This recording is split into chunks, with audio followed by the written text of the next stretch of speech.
हाँ जी दोस्तों, कैसे हो आप सब। बहुत बहुत स्वागत है आपका आज की इस कॉर्पोरेट न्यूज़ के अंदर। अगेन जिन्होंने पहली बार ज्वाइन किया है उनको ये बता दूं कि ये एक प्रयास है आप सबकी नॉलेज को इंक्रीज करने का। चाहे आप प्रोफेशनल एग्जामिनेशंस दे रहे हैं, चाहे CA, CS, LLB, MBA, CMA, या फिर अगर आप इन्वेस्टर्स हैं, तो ये न्यूज़ आप सबके लिए बहुत ज़्यादा बेनिफिशियल है, क्योंकि एक प्रयास है आप सबके ज्ञान में वृद्धि करने का, उन सभी कॉर्पोरेट्स से रिलेटेड ज्ञान जिनमें शायद आप इंटरेस्टेड हो, जिनमें शायद आप इन्वेस्टेड हो, या फिर जिनका ज्ञान प्राप्त करने की आप इच्छा रखते हो। अगेन चलिए शुरू करते हैं। आज हमारे पास बहुत सारी कॉर्पोरेट न्यूज़ है। हमारे पास जोमेटो और स्विगी को लेकर एक न्यूज़ है, जहां पर जिनके खिलाफ कंपटीशन कमीशन के ऊपर केस फाइल कर दिया गया है। हमारे पास अदानी की अंबुजा सीमेंट के ऊपर एक न्यूज़ है। हमारे पास स्पाइस जेट को लेकर न्यूज़ है, लेनोवो को लेकर न्यूज़ है और टेस्ला को लेकर न्यूज़ है। बट शुरुआत हम करते हैं उसकी जो कि आज की डेट में न्यूज़ में सबसे प्रमुखता से छाए हुए हैं। नाम क्या है? नाम है ट्रंप। ये अपने ट्रंप चाचा जो है ना, ये इतनी न्यूज़ डेली दे देते हैं कि भैया इनके ऊपर कॉर्पोरेट के जियोपॉलिटिकल न्यूज़ का एक चैनल केवल इन्हीं के ऊपर ही कंसंट्रेट रहना चाहिए, मुझे तो लगता है। अभी 4 मार्च से इन्होंने टैरिफ एक्टिव कर दिए थे चाइना के ऊपर भी, मेक्सिको के ऊपर भी एंड कनाडा के ऊपर भी। मैंने उसी रात क्लिपिंग बना के आपको कहा था कि ट्रंप चाचा का मेन जो प्लान है वो है चाइना को लपेटना, और तो फ्री फंड में लपेटे जा रहे हैं। मेन प्लान इनका चाइना को लपेटना है। हुआ भाई जैसा हमने एनालाइज किया था। कनाडा और मेक्सिको के ऊपर मेजर टैरिफ वापस ले लिए गए हैं। इनसे सेटलमेंट किया जा रहा है कि भाई चलो ठीक है बात करते हैं। चाइना के ऊपर इफेक्टिव है टैरिफ, मेन हमला ही उसके ऊपर होना है। हम इंडियंस बीच में अपने आप को वैसे ही कोसी जा रहे हैं कि हमें लगाएगा, हमें भी लगाएगा, हमें भी। अरे कोई नहीं लगाने का। मैंने उस दिन 4 मार्च को ही इवनिंग में कहा था कि इंडियंस को घबराने की जरूरत नहीं है। भारत सरकार ने सेटिंग कर ली है उसे। अपने ट्रंप चाचा हैं, कोई दिक्कत नहीं है। घबराने की बात है केवल चाइना के लिए। चाइना के ऊपर टैरिफ लगा के उसकी इकोनॉमी को बर्बाद करना है यूएस ने। क्यों? क्योंकि बड़ी सीधी सी बात है कि क्लास में अगर बच्चा कोई सबसे आगे जो बच्चा बैठा है उसके आसपास भी कोई आने लगे ना, तो वो उसको गिराने की कोशिश करता है। ये जो सबसे आगे वाला बच्चा है, वही अब यूएसए का हाल है। वो चाइना को आगे नहीं बढ़ने देना चाहता, बट चाइना अब काफी आगे बढ़ चुका है। तो किस हद तक यूएस उसे रोक पाएगा, देखने की बात है।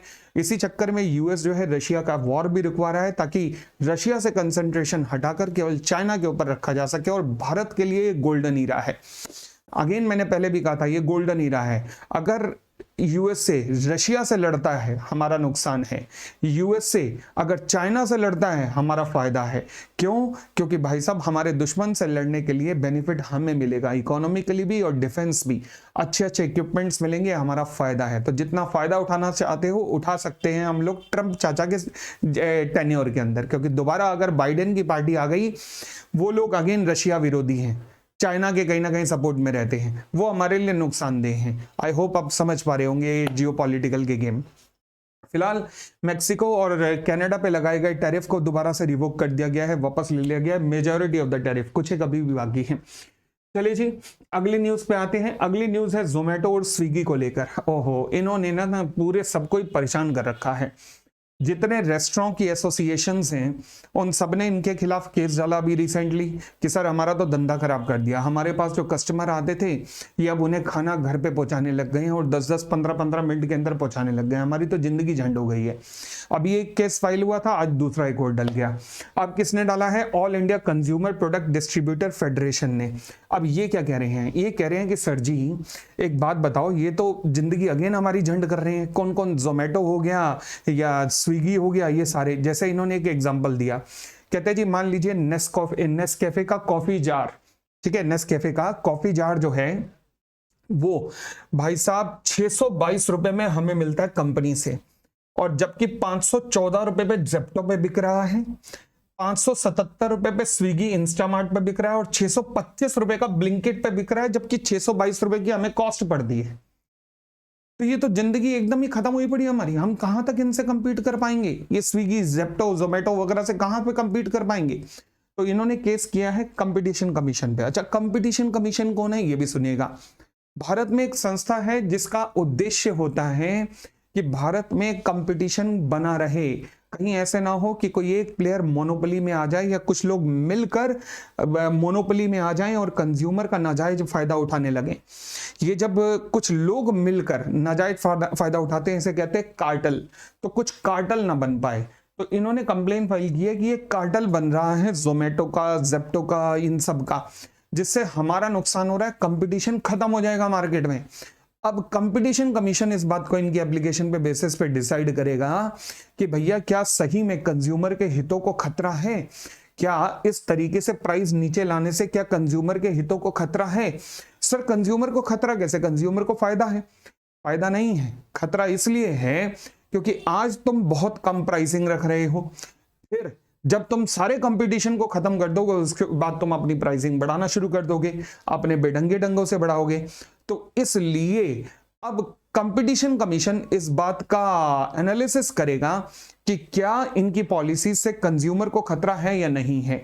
और मुझे क्या लगता है, मुझे लगता है कि कंपटीशन कमीशन जो है इस केस में कुछ कर नहीं पाएगा।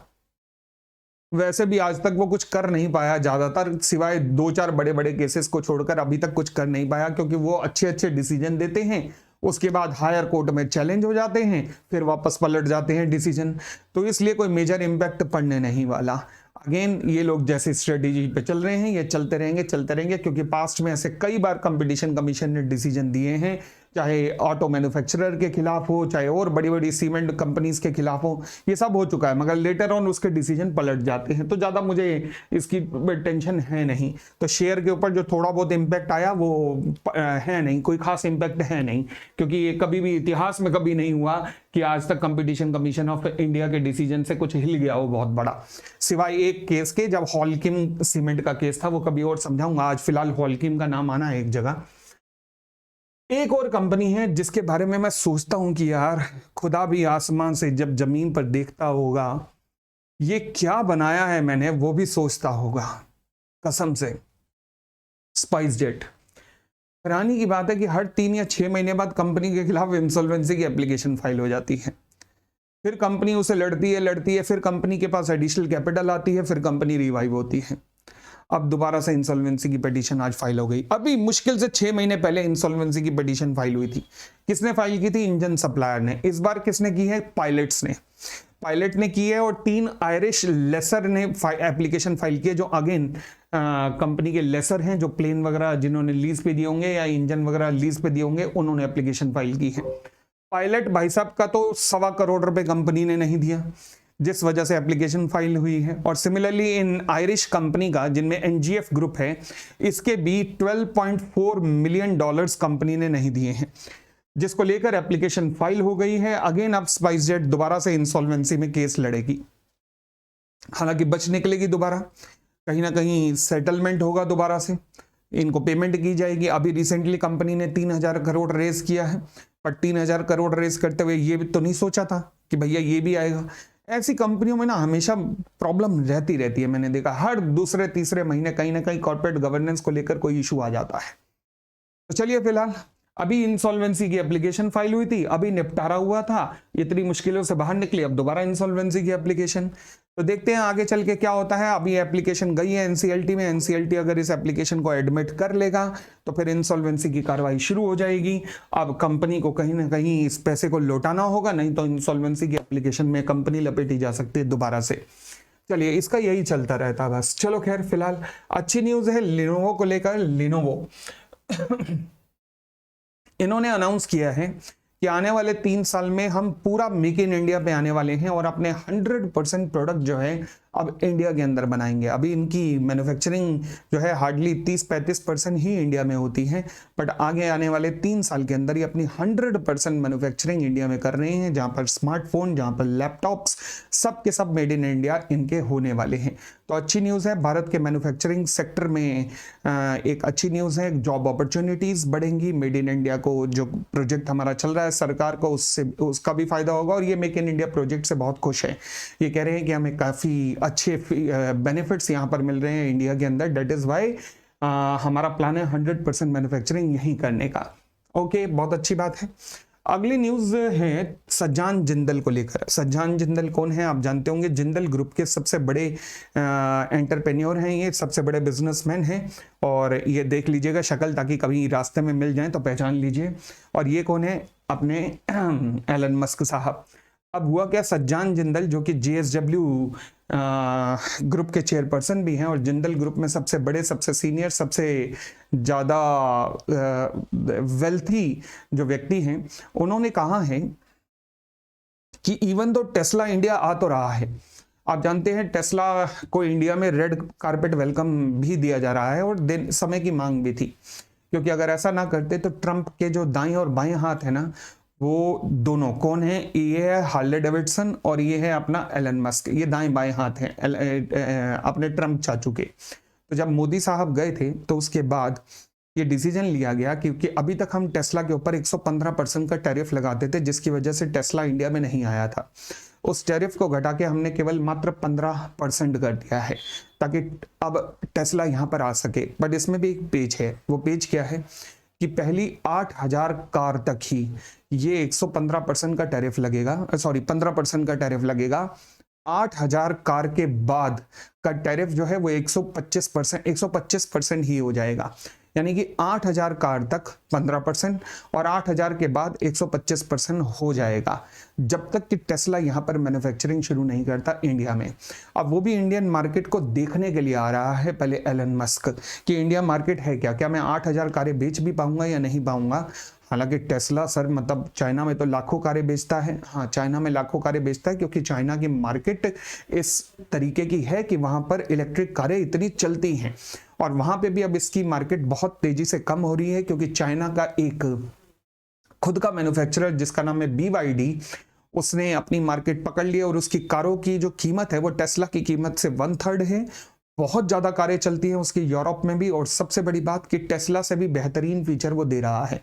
भारत में BYD की एंट्री अभी बैन है, हम नहीं चाहते कि BYD यहाँ पर आए, और हमने टेस्ला को एंट्री अलाउ कर दी है। क्योंकि हमने पहले क्यों BYD को अलाउ नहीं कर रहे, क्योंकि व्हाट वुड बी मतलब हमारी position, what would be the position of Tata Motors and Mahindra जो कि इतनी रिसर्च कर रहे हैं किसमें, इलेक्ट्रिक व्हीकल्स के अंदर। तो आज वही सज्जान जिंदल जी ने कहा है कि टेस्ला को इंडिया में मुकाबला करना आसान नहीं होगा, क्योंकि यहाँ पर ये इंडिया है, ये इंडिया है बाबू, ये आपके US की धरती नहीं है जहां पर बैठकर आप इंडिया में चला लोगे। क्योंकि यहाँ पर टाटा मोटर्स हो गया, मारुति हो गया, या फिर आपका महिंद्रा एंड महिंद्रा हो गया, खासकर महिंद्रा एंड महिंद्रा की अगर बात करूं तो वो बहुत तेजी से काम कर रहे हैं और बहुत ही अच्छे लेवल का काम कर रहे हैं आज के डेट में कार मैन्युफैक्चरिंग और इलेक्ट्रिक व्हीकल सेगमेंट के अंदर। टाटा मोटर्स आप जानते हैं बहुत बड़ा झटका लगा, एक 1100 रुपए का शेयर या 1050 से 1100 रुपए का शेयर आकर कहाँ 660-70 रुपए के ऊपर आकर टिक गया है। अब उसका रीजन क्या है, शायद आज 650 के करीब है। रीजन क्या है, रीजन ये है कि पहले जब Tata Motors electric vehicle segment में था तो पूरी रेस में वो अकेला दौड़ रहा था, क्योंकि अकेला दौड़ रहा था तो जीतना भी उसी ने था। परंतु अब महिंद्रा एंड महिंद्रा के आते ही टाटा मोटर्स का मार्केट शेयर कम होना शुरू हो गया, जिस वजह से टाटा मोटर्स का शेयर इतना शार्प डिक्लाइन हुआ। आप देखेंगे अगर उसकी डोमेस्टिक सेल्स बहुत ज़्यादा गिरना शुरू हो गई, फिर उसके अंदर उसके बाद फिर यूरोप की मार्केट में उसकी सेल को काफ़ी प्रभावित होना पड़ा, क्योंकि जैगुआर और लैंड रोवर की सेल यूरोप और चाइना में जाती थी, परंतु ये दोनों इकोनॉमी कहीं श्रिंक हो रही हैं, जिसका इंपैक्ट टाटा मोटर्स पे पड़ा और टाटा मोटर्स का शेयर गिरना शुरू हो गया। अब गोइंग फॉरवर्ड टाटा मोटर्स को कंपटीशन अब टेस्ला से भी देखना है। हालांकि टेस्ला जो कार ला रहा है वो सुनने में तो आया है कि 50 लाख से ऊपर की कार है, तो अगर ऐसा हुआ तो ये एक बिल्कुल अलग सेगमेंट होगा जहां पे टाटा मोटर्स अभी है नहीं, तो फिर टाटा मोटर्स की मार्केट फिर प्रभावित नहीं होगी। और दिल्ली और मुंबई जैसी सिटीज के अंदर ही अभी टेस्ला आ रहा है, तो अगर 50 लाख से ऊपर की कार लाया तो फिर भारतीय जो मैन्युफैक्चरर हैं वो ज्यादा प्रभावित इससे नहीं होने वाले। देखते हैं आगे चलकर क्या होता है, बट फिलहाल इनका ये कहना है सज्जान जिंदल जी का, और जो इतने मैं कहूँगा मैच्योर्ड एंटरप्रेन्योर है, उनका कहना है कि महिंद्रा और टाटा मोटर्स की मार्केट प्रभावित नहीं होने वाली बिल्कुल भी। ओके, और दूसरे इनके शब्दों में टेस्ला यहां पर सक्सेसफुल हो भी नहीं पाएगा। चलिए खैर आगे बढ़ते हैं। आज एक बड़ी इंटरेस्टिंग स्टोरी है। वो स्टोरी है क्या? स्टोरी है जी हमारी अंबुजा सीमेंट को लेकर। अच्छा, स्टोरी है क्या अंबुजा सीमेंट को लेकर? क्या स्टोरी है, चलिए ये देखेगा। स्टोरी ये है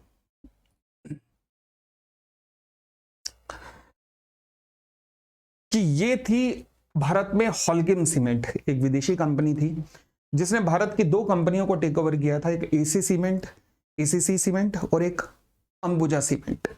तो अंबुजा सीमेंट जो है हॉल्किम सीमेंट की ही कंपनी थी, मतलब उस अंबुजा को हॉल्किम ने परचेज कर लिया था।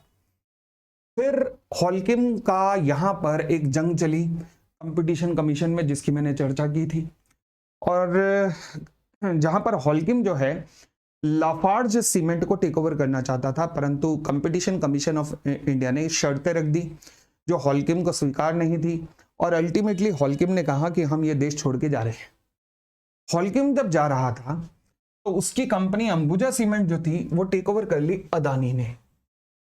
तो आज की डेट में अंबुजा सीमेंट किसकी कंपनी बन चुकी है? अदानी ग्रुप की हो चुकी है।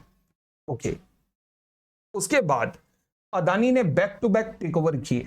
जैसे 2023 में इन्होंने संघी इंडस्ट्रीज को टेक ओवर किया जो सीमेंट में थी। फिर उसके बाद अक्टूबर 2024 में रिसेंटली ओरिएंट सीमेंट को टेक ओवर किया जो कि सीके बिरला ग्रुप की कंपनी है। और आज की डेट में अंबुजा सीमेंट जो है वो सेकंड सबसे बड़ी कंपनी है भारत की आफ्टर अल्ट्राटेक सीमेंट जो कि आदित्य बिरला ग्रुप की है। ठीक है, अब हुआ क्या, कहानी क्या हुई इंटरेस्टिंग, ये देखिएगा। 2023 में इन्होंने संघी इंडस्ट्री जो कि सीमेंट मैन्युफैक्चरिंग कंपनी थी उसको टेक ओवर किया। कंपनी के प्रमोटर थे आलोक संघी ने कंपनी की फाइनेंशियल ऑब्लिगेशन के लिए गारंटी दे रखी थी कि अगर कंपनी की कोई भी फाइनेंशियल ऑब्लिगेशन होगा तो मैं गारंटर हूं उसके लिए। अब टेक ओवर करने के बाद अचानक से एक लायबिलिटी निकल आई जो कि 2007 की लायबिलिटी थी, इलेक्ट्रिसिटी का बिल था। और वो इलेक्ट्रिसिटी का बिल कितने का था? 1620 करोड़ रुपए का। बाय गॉड, 1620 करोड़ रुपए का बिल था। अब जब ये बिल रेज हुआ अंबुजा सीमेंट के ऊपर कि भाई सरकार ने बिल मांगा 1620 करोड़ की पेमेंट दो, तो अंबुजा सीमेंट ने कहा हम ही क्यों दें, भाई जिसने फाइनेंशियल गारंटी दी है उससे लेते हैं। तो उन्होंने प्रमोटर आलोक संघी को कहा कि भाई 850 करोड़ के करीब तो तू दे हमें, क्योंकि तेरे पास इतने शेयर थे तो तू हमें दे हमें, और तूने फाइनेंशियल गारंटी भी इतने अमाउंट के लिए रखी थी तो दे हमें। अब सांगी कह रहा आलोक सांगी, भाई मैं कहां से दूं, मैं तो अपने शेयर बेच चुका हूं, और जब मैं शेयर बेच चुका हूं आज की डेट में मैं शेयर होल्डर नहीं हूं, तो फिर मैं प्रमोटर भी नहीं हूं, तो फिर मैं क्यों दूं भाई, जब आज की डेट में मैं हूं ही नहीं। अब मैं हूं ही नहीं, ना प्रमोटर हूं ना कुछ हूं। मैंने गारंटी दी थी, कब दी थी? जब मैं प्रमोटर था, बट आज मैं प्रमोटर नहीं हूं क्योंकि मैंने शेयर तुम्हें बेच दिए, तो मैं क्यों दूं। अब हुआ क्या कि कंपनी ने, अंबुजा सीमेंट ने इससे मांगे पैसे, इसने कहा मैं तो नहीं दूंगा। अब कंपनी के खिलाफ, ये सांगी इंडस्ट्री के खिलाफ इंसॉल्वेंसी की पिटीशन शुरू हुई। अब जब पिटीशन शुरू हुई, पिटीशन फाइल हुई, तो इसके गारंटर जो थे उनमें गारंटर के रूप में आलोक सांगी की भी इंसॉल्वेंसी की पिटीशन फाइल हो गई। आलोक सांगी ने अब केस किया है अंबुजा सीमेंट के ऊपर कि भैया मैं फॉर्मर प्रमोटर हूं, पुराना प्रमोटर, मेरे को क्यों लपेट रहे हो। क्या फॉर्मर प्रमोटर भी, जो पुराने प्रमोटर हैं, आज के अगर कोई लायबिलिटी अराइज होती है तो उसके लिए लायबल होंगे या नहीं होंगे, ये मुद्दा आया है कोर्ट के सामने। तो क्या लगता है कि लायबल होंगे या नहीं होंगे? देखो लायबिलिटी है 2007 की, 2007 की लायबिलिटी के लिए इसने गारंटी दी हुई थी। तो अब पेचीदा मुद्दा मैं आपसे पूछना चाहूंगा, आपका व्यू क्या बनता है? सारे फैक्ट्स मैंने बता दिए। 2007 की लायबिलिटी है, 2025 में अराइज हुई है, 2023 में टेक ओवर हुआ था, 2007 की लायबिलिटी के लिए इसकी गारंटी है। तो क्या ये बंदा लायबल है या नहीं है, ये सवाल उठता है। मैं अपना व्यू भी देता हूं। मुझे लगता है, अब है तो बड़ा अलग सा मुद्दा कि होगा क्या, मतलब पेज फंसे हुए हैं।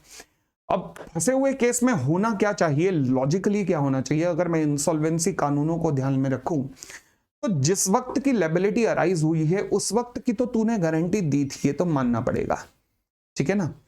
तो लॉजिकली, और तूने कंपनी को शेयर बेचे हैं अंबुजा सीमेंट को, तो शेयर बेचे हैं तो क्या हो गया, जो पुरानी लायबिलिटी है उसके लिए तो तू ही लायबल है ना। तो लॉजिकली इसी को लायबल होना चाहिए। बट फिर भी देखते हैं फिर भी देखते हैं कि कोर्ट का डिसीजन क्या आता है। आप भी अपना डिसीजन बताइएगा कि आपके व्यू में क्या बनता है यहाँ पर। और फिलहाल कंजूसी छोड़ दो, मतलब ये जो वीडियो आप देखते हो ना, इसको ज़्यादा से ज़्यादा शेयर कर, लिंक केवल अंगूठा ही क्लिक कर दिया करो, शेयर मत भी करो, अंगूठा भी लगा दिया करो, यूट्यूब अपने आप ही कर देगा। इससे होता क्या है कि हम जो एफर्ट करते हैं उसको करने की मोटिवेशन मिलती है, परंतु वीडियो पे व्यूज़ आते हैं हज़ारों और ये अंगूठे आते हैं सैकड़ों, तो मोटिवेशन थोड़ा अजीब लगता है। और दूसरी बात, अगर आप समझना चाहते हैं कि शेयर मार्केट में किसी शेयर को कैसे एनालिसिस किया जाता है, क्रिप्टो मार्केट के कोर्सेज को समझना चाहते हैं, तो हमारा मेंबरशिप सेक्शन ओपन है। आप इसी यूट्यूब के साथ में ही ज्वाइन का ऑप्शन है, उसे क्लिक कर सकते हो, जहां हर संडे हम कभी क्रिप्टो की और कभी शेयर की बात करते हैं, जहां हम उनका फंडामेंटल का एनालिसिस करते हैं। चलिए जी, बहुत बहुत धन्यवाद, thank you, bye bye, take care.